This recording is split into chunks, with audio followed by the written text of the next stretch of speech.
Like the many story of seasons of yore, Pioneers of Olive Town starts with an escape from the city to a more laid-back life in the country. The titular Olive Town was founded years before by your character's grandfather, who set up the local farm you're about to take over. He's no longer with us, but there are those in town who remember him fondly and have high hopes for you to get his old farm back up and running.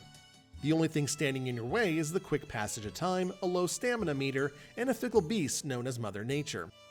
Unlike what we've seen in past Story of Season titles, the farm in Pioneers of Olive Town isn't run down, it's non-existent.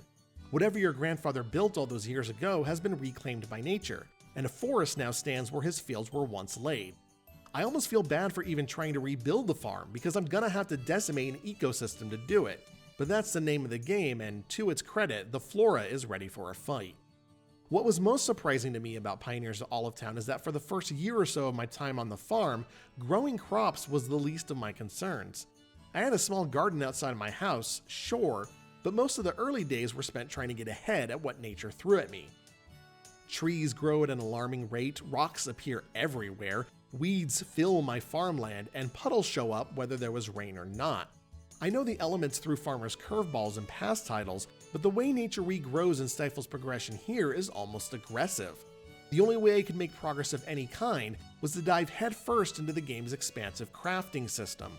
Olive Town's progression loop places a heavy emphasis on the use of makers, machines you put ingredients into to make items that can be sold, crafted, cooked, or inserted into other makers. Outside of the basic crafting recipes you start with, you'll need a maker to convert just about everything you grow, chop, collect, or mine into something more valuable or useful. You want to turn that honeycomb into honey? Put it in a honey maker. Maybe you want some soy sauce for a recipe? Well, you better have a condiment maker. Or maybe you want to go into town and buy a new outfit. Well, first you need to get some grass and put it in the thread maker to make thread. And then you put that thread into the textile maker to make fabric. And don't forget the dye, you can make that in a maker as well. Now, maker machines are not new to the series with Olive Town, but they are more prevalent, and you shouldn't be surprised if your farm has a lot of these machines taking up space as you expand. Tying progression to the makers certainly gives the game some long legs, but it makes for a frightfully slow first 4 seasons. As I said, I didn't get a lot of farming done until I was in the spring of my second year. Most of my first year was just spent preparing myself for when I actually could find the time to farm. I can't remember the last Story of Seasons game where I spent so much of my time up front in the mines, but it's necessary to even have a shot at moving things along in a timely fashion. It was also the only way I could help improve the town. There are a few small storylines your character is a part of in Pioneers of Olive Town, but the central narrative has to do with improving the look of the town to boost its profile and attract tourists. No matter how small, when changes are made, they are visible and do indeed class up the joint. Not only do your efforts help give the town a glow up, but they also add some substance to it. One of the central locations in this little burg is a museum, and if you've played Animal Crossing, this will sound very familiar. When you first get to town, the museum is all but barren. In order to fill it with exhibits, you'll need to donate fish you catch, treasures you find buried, and photographs of wild animals that you take and are turned into little statues. There's also a woman there who will analyze the unknown items you bring in. Like the makers, the museum adds a hefty dose of content to the game, as it's unlikely players will be able to fill it up too quickly. Unfortunately, despite all the work that goes into completing it, it's not a rewarding endeavor. The museum is rather bland, with tiny displays that don't really show the details of the artifacts or fish you've donated. It's one of the clear indicators that, despite this being the game to celebrate the franchise's 25th anniversary, it's still a budget title like all of the ones that came before it. Now, there is nothing wrong with being a budget title, as the industry needs more games that aren't AAA bank breakers. But, with Olive Town launching in the state that it did in Japan, and the issues the game still has as it nears our shores, it's hard not to think it could have used a few more weeks in a maker of its own. Depending on your tolerance for loading screens, the biggest issues you'll probably deal with if you play this day one are the frame rate and occasional instances where the game will freeze momentarily.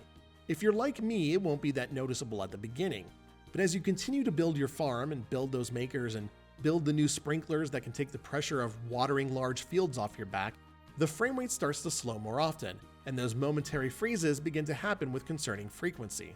In other words, the more I played, the worse the game ran. I also kept running into this bug where the sound effect from my moped just wouldn't stop until I moved on to the next day. Bugs and performance issues aside, there are also smaller elements that could have used more time. Take food, for instance. You can order a variety of dishes at Olive Town's 2 restaurants, but it doesn't matter if you're having a 4-course meal or a simple cup of coffee. the developers created just one model for food, a 4-plate meal with fish, soup, salad, and bread. That's it for every meal everybody eats in this game. Then there is the matter of tourism. While tourists do show up during the game and walk around town, they sure do seem to be absent whenever there is a big event to be had. None of them bother checking out the museum, and despite the fact I'm told my farm is part of the reason why we're getting visitors, nobody seems very interested in stopping by for a little agritourism. I would have liked to have seen the effects of increased tourism beyond just watching people wander aimlessly through all of town's pristine streets.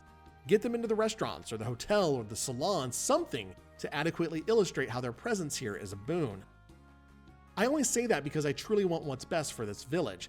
I think Olive Town is probably my favorite location since Grand Bazaar's Zephyr Town, and I've really come to enjoy the dynamic theme songs and personalities of the town's residents, but of course those only shine through when you raise your relationship with them high enough to unlock one of their events.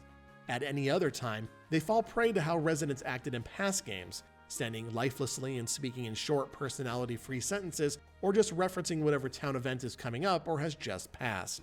I get that my complaints probably sound like I'm nitpicking the game, and maybe I am asking too much of a budget title. But really, these issues illustrate that despite the fact Pioneers of Olive Town marks the silver anniversary of the franchise, the developer didn't really go out of its way to make this entry something special. This is a safe and standard Story of Seasons game. It doesn't rock the boat, and it doesn't try anything groundbreaking, like when Marvelous released Rune Factory to mark the franchise's 10th anniversary. It's just more of what we've seen before, but with a few twists on the formula. For more written reviews, news, and previews, be sure to check out Destructoid.com.